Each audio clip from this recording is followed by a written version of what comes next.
Alain, propos d'un Normand. Le luxe. Quelqu'un m'écrit. Je veux bien réfléchir sur cette relation, trop peu comprise en effet, entre le luxe des uns et la pauvreté des autres. Mais, pratiquement, où cela mène-t-il? Si l'on suit l'idée, elle conduit à l'impôt somptuaire, c'est-à-dire sur les dépenses de luxe, et naturellement à l'impôt sur le revenu. Un riche use des pneumatiques simplement pour changer de place. Il fait ainsi travailler, comme on dit, un certain nombre d'ouvriers. Mais ces mêmes ouvriers, ou leurs enfants, n'ont pas de bonnes chaussures. Tant que ceux qui travaillent ne reçoivent pas, en échange de leur travail, l'aisance et l'abondance des choses de première nécessité, la consommation de luxe a quelque chose de choquant. Le législateur peut se proposer de limiter indirectement le luxe, en favorisant la production des objets utiles. Il ne devrait donc pas frapper de la même manière les revenus dépensés en vitesse, sans aucune utilité, et l'excédent de revenus employés, par exemple, à perfectionner le travail du cuir et la fabrication de la chaussure commune. Ce résultat ne peut être obtenu qu'indirectement, par un impôt sur les dépenses de luxe. L'idée peut agir par elle-même. L'avare est trop méprisé. Il faut comprendre que l'homme qui volontairement consomme peu donne bien plus efficacement aux autres que s'il leur jetait de l'or. Car jeter de l'or aux pauvres, c'est toujours mettre en circulation des titres qui donnent le moyen de consommer sans produire.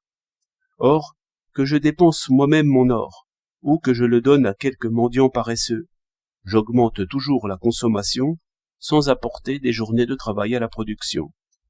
La plupart des riches croient fermement tout le contraire, que le devoir des riches, c'est de dépenser, d'avoir 3 voitures au lieu d'une et 100 becs électriques au lieu de 3, afin de faire rouler l'or, comme on dit.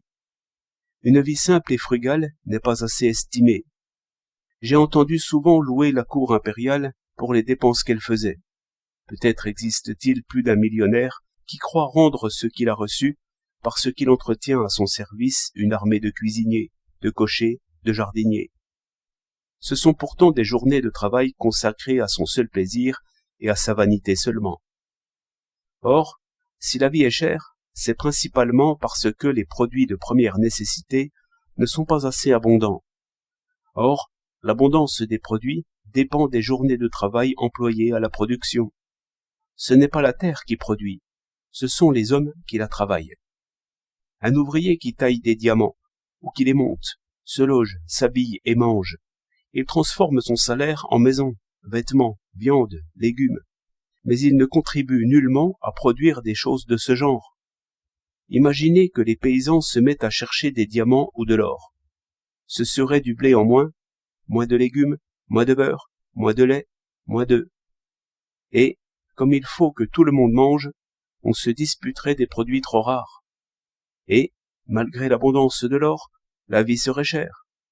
Il me semble que la connaissance de ces rapports, trop rarement considérés, apporterait un grand changement dans les mœurs, par une idée plus juste de la bienfaisance. 17 août 1913.